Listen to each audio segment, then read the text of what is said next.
Les villes du futur semblent représenter notre quotidien de demain. En quoi cela consiste-t-il vraiment? Face à l'augmentation de la population et aux problématiques écologiques, des aménagements sont nécessaires. Il est primordial d'assurer une certaine qualité de vie aux habitants de ces villes, tout en protégeant l'environnement. Il est donc question de villes durables. Ces dernières tentent de réduire la pollution de l'air, de diminuer les inégalités urbaines, mais aussi de produire une grande partie de leurs ressources énergétiques et alimentaires. À l'horizon 2050, nous devrions être 6 milliards à vivre dans les métropoles. Comment ces villes pourront-elles nourrir l'ensemble de ces populations? Pourront-elles survivre à une pollution qui ne cesse de croître? Ainsi, de nombreux urbanistes et architectes travaillent à l'élaboration de projets mettant en scène des villes durables. Elles auraient pour but d'être autosuffisantes. De manière générale, un grand nombre de puissances espèrent créer la ville du futur où il fait bon vivre. Certes, elle doit être la plus écologique, la plus équitable, la plus technologique, mais surtout la plus smart possible. Mais de quoi s'agit-il exactement? Une ville intelligente utilise les technologies de l'information et de la communication afin d'améliorer la qualité des services urbains. Ce rêve peut-il vraiment se réaliser? Sommes-nous coincés dans une forme d'utopie? Quel sera notre avenir au sein de ces villes? Il est vrai que lorsque nous pensons aux villes du futur, nous avons plutôt tendance à imaginer les espaces que nous retrouvons dans les films de science-fiction. Cependant, beaucoup de ces métropoles imagées oublient un élément essentiel de cette création. Il s'agit de la nature. Pourtant, depuis une quinzaine d'années, de nombreux urbanistes mettent au point des cités inconnues jusqu'alors. Il est vrai que les problématiques environnementales étaient moins présentes à l'époque qu'elles ne le sont aujourd'hui. Malheureusement, beaucoup de professionnels imaginent des concepts tellement futuristes qu'ils donnent lieu à une forme d'utopie.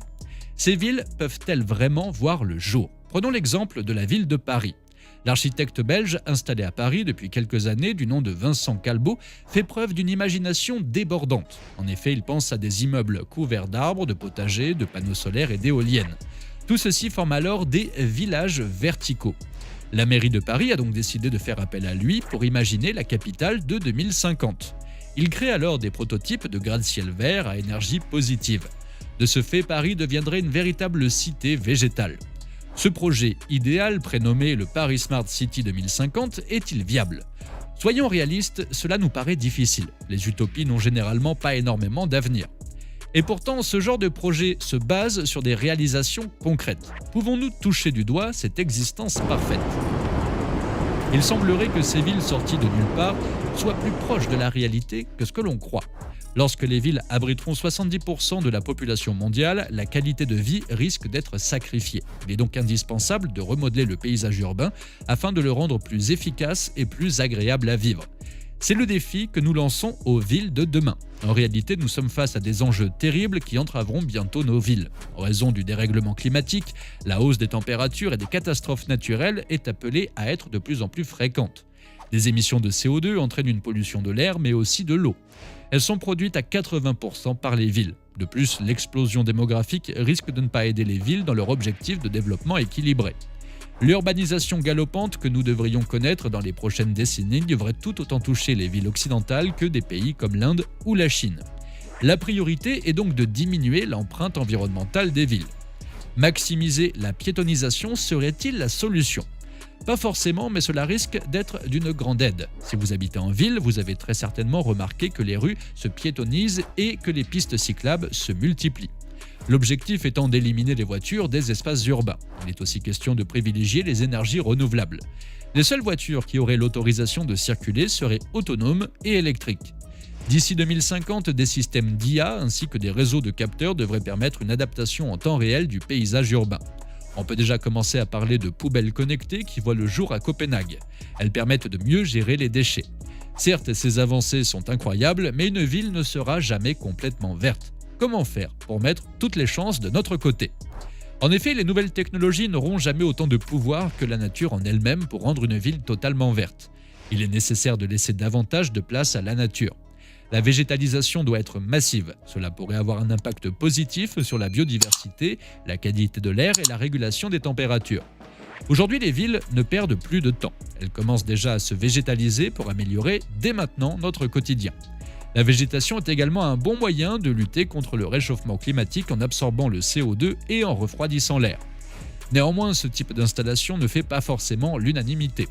Beaucoup dénoncent une forme de symbolisme de l'écologie, mais pas une réelle action.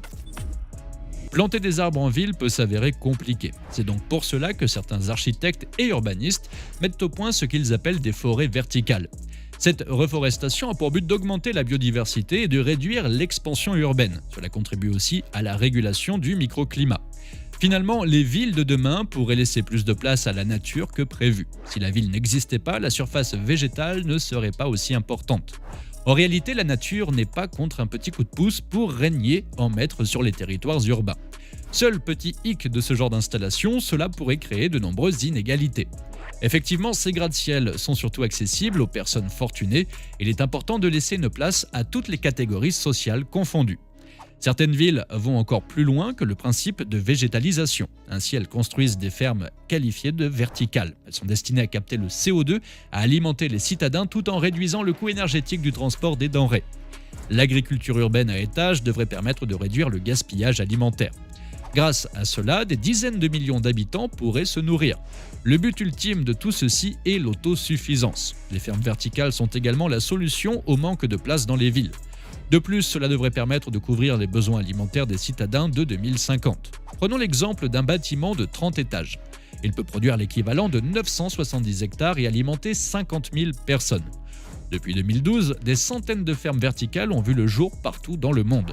L'objectif des concepteurs de ce type de ferme est toujours le même. Les habitants doivent pouvoir cultiver et consommer local avec une empreinte carbone réduite. Associées au principe de Smart City, les fermes verticales ont ainsi l'occasion de booster leur rentabilité. De manière générale, il est question de créer des villes résilientes dans les prochaines décennies. Elles devront être capables de faire face aux dangers, aux pandémies et aux catastrophes naturelles. Il est également question de production d'énergie autonome grâce aux panneaux solaires. Des réseaux d'électricité intelligents sont en voie de développement. Cependant, les projets visant à parvenir à l'autosuffisance risquent de ne pas être à la hauteur de nos attentes. Pourquoi ne pas donc passer par les cultures conventionnelles pour limiter l'empreinte carbone d'une ville ? Elles sont tout aussi rentables, d'autant plus que le coût des fermes verticales est particulièrement élevé. En 2050, l'agriculture urbaine devrait donc rester un complément de l'agriculture traditionnelle. De manière générale, il faut penser la ville du futur comme une ville sobre et compatible avec une planète aux ressources de plus en plus faibles. En réalité, les aménagements urbains doivent créer des liens avec leurs habitants. Les villes doivent représenter un lieu d'épanouissement intellectuel, mais aussi de proximité avec la nature. Qu'allons-nous donc bien pouvoir manger en 2050 ? Désormais, les villes ont de plus en plus de mal à nourrir leurs habitants. Néanmoins, ce sont les centres urbains qui consomment le plus. Il est donc impératif de limiter le gaspillage alimentaire tout en changeant nos habitudes. Il est vrai que les villes de demain représentent un changement majeur pour nous, mais aussi pour la planète. Ces évolutions seront-elles vraiment bénéfiques ? Il est parfois envisageable que le rêve vire au cauchemar. Et si nous évoquions la nouvelle zone de Xianggang en Chine, projet phare du président chinois Xi Jinping, cette ville promet d'être 20 fois plus grande que Paris. Créée pour désengorger un pays dont la démographie est en perpétuelle croissance, elle a connu un véritable engouement. Malheureusement, cela n'a pas duré bien longtemps. Les entrepreneurs sont réticents et le coût des opérations est beaucoup trop élevé. Désormais, Xianggang ne fait plus rêver personne. Le mythe s'effondre comme un château de cartes et il n'est pas le seul. On peut également prendre l'exemple de Lavasa en Inde ou de Woven City au Japon. Quel avenir peut-on envisager pour ces villes du futur sorties de nulle part ? Nos villes seront-elles vraiment différentes ? N'hésitez pas à nous donner votre avis sur la question en nous laissant un petit commentaire juste en dessous. Nous nous ferons un plaisir de vous lire et d'échanger avec vous. À très vite sur ATech.